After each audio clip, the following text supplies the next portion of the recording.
Que bênção, que maravilha. Hoje é domingo e mais um dia vai terminando. Então eu estava aqui a pensar, hoje é domingo, e eu pensei muito mais numa palavra muito forte que tem a ver mais ou menos com, vamos dizer,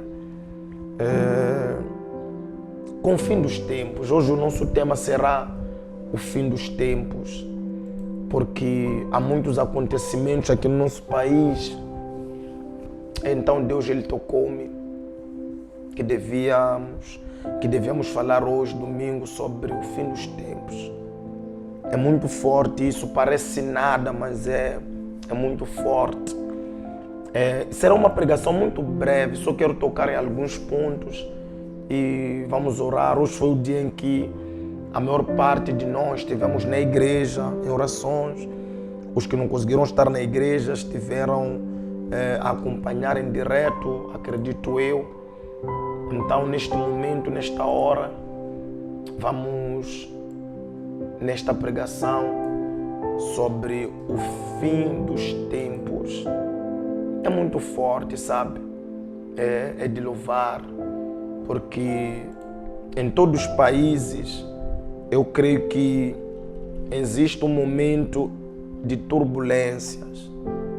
Existe um momento de turbulências onde as pessoas vivem na incerteza. Então nós vamos usar a palavra de Mateus 24:44 como a nossa base. Por isso estáis vós apercebidos também, porque o Filho do Homem há de vir a hora em que não penseis. Imagine só, o Filho do Homem virá num momento em que ninguém está aí a pensar, ninguém imagina. Por isso, meus irmãos, eu quero falar sobre o fim dos tempos. Isso não é motivo de nós termos medo, mas de esperança. Porque a palavra de Deus nos revela que em torno de Jesus uma coisa é certa: tudo virá à tona.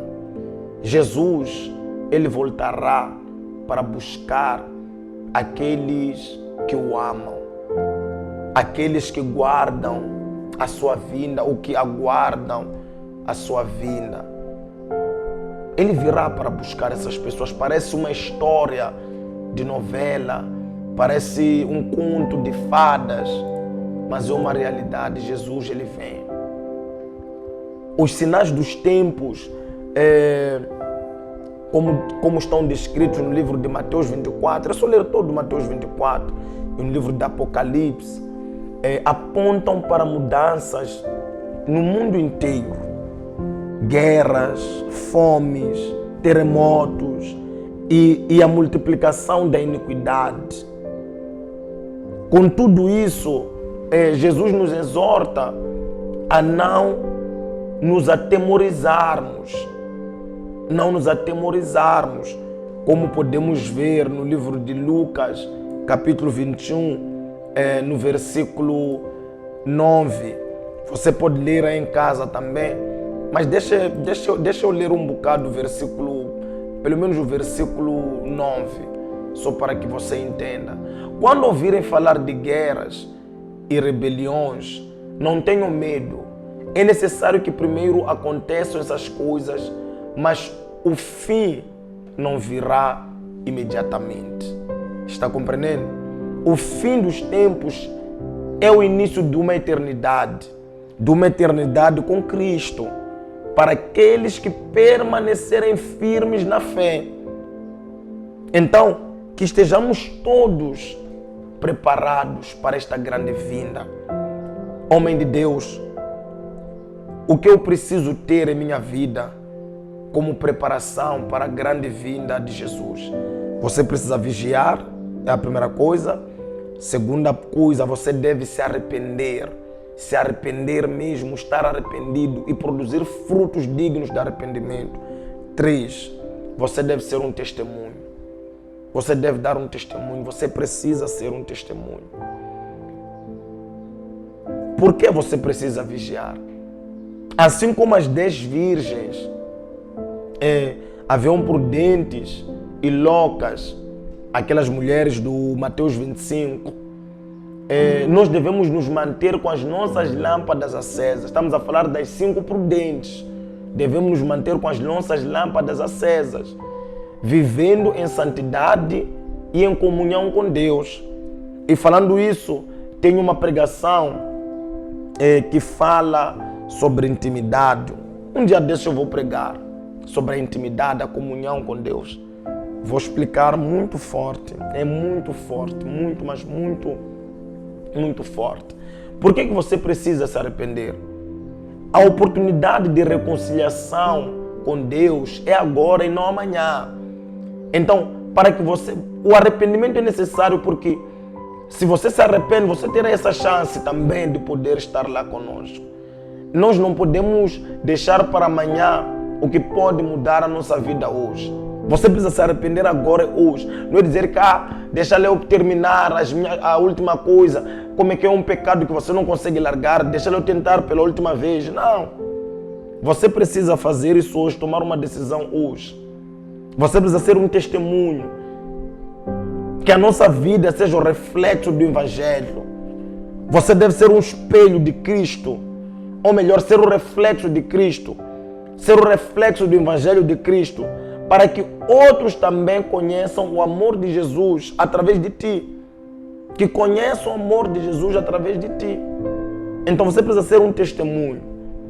Sabe, o fim dos tempos não é o fim da história. Pode crer. Por isso o apóstolo Paulo disse que o morrer para ele era ganho e o viver era Cristo. Então, o fim dos tempos não é o fim da história, mas o cumprimento do plano de Deus. Deus, Ele nos promete um novo céu e uma nova terra, onde não haverá mais dor e nem morte, como diz o Apocalipse 21, no versículo 4. No versículo 4. Portanto, se nós vivemos cada dia com certeza de que Ele está no controle, então tenhamos paz. Que o retorno de Jesus seja a nossa motivação para amarmos mais as pessoas, amar mais a Deus, nos perdoarmos mais e buscarmos mais a presença de Deus, a presença de Deus em tudo aquilo que nós fazemos. Então, prepare-se. Jesus, Ele está a voltar. Jesus voltará. Isso não é um mito, isso não é uma história. Para uns, hoje é um dia de júbilo. Amanhã pode não ser mais. Mas, para aquele que busca Deus, a vinda de Jesus será um júbilo, mas para os outros será um dia de lamentações. Muitos vão lamentar. Mas a pergunta é: como é que você tem vivido na presença de Deus? Ou como é que tem vivido neste mundo mau, cheio de coisas tristes? Como é que tem vivido? Hoje é o dia de tomar uma decisão. Hoje, agora que você me ouve, toma uma decisão. Toma uma decisão hoje e agora. Vamos fazer uma oração para que Deus toque nas nossas vidas. Deus Pai Todo-Poderoso, ajuda-nos, Deus, a viver preparados para o Teu retorno. Dá-nos, meu Pai, um coração novo, uma mente vigilante, um coração vigilante, um coração arrependido, um coração cheio de amor, um coração cheio da Tua presença. Que a nossa vida, meu Pai, seja feito um testemunho do Teu Evangelho. Que não só a gente viva neste mundo, mas que a gente sirva de testemunho. E que estejamos prontos para Te encontrar. Aleluia. Me veio uma alegria por falar esta palavra, meu Deus. Que estejamos prontos para Te encontrar, para Te alcançar. Em nome do Senhor Jesus. Amém. Que Deus lhe abençoe. Até a próxima pregação. Deus é contigo. Deus é fiel. Amém. Graças a Deus.